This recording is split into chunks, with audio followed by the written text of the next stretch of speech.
జై శ్రీరామ్. అమ్మ మీ అందరికి మరి మనకి మీరు తాగడానికి పెరుగు బకెట్లు తెచ్చారు, 4 పెరుగు బకెట్లు తల్లి మన పుచ్చకాయలు తీసుకొచ్చారు.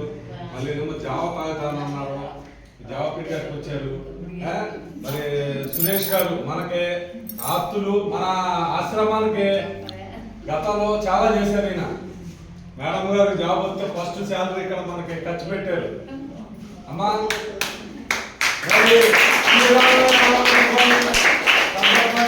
వారి కుటుంబానికి ఆ భగవంతుల ఆశీస్సులు, నీ ఆశీస్సులు కూడా కావాలని దీవించండి అమ్మా.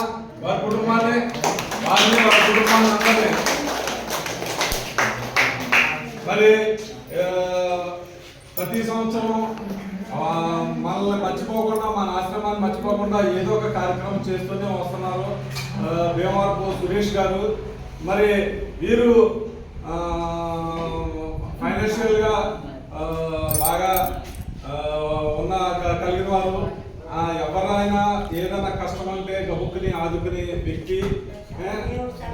మరి ఒక 50 మంది మన దగ్గర ఉన్నారంటే ఆయన చాలా సంతోషించారు. ఇప్పుడు జనాన్ని పెంచారని ఓ పక్కన బాధపడ్డారు మళ్ళీ.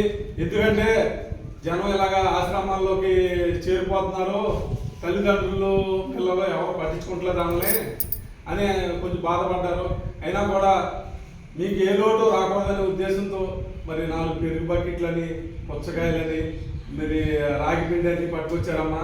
మీరు శుభ్రంగా వాటిని ఆయనంతో చేయించుకుని తినండి.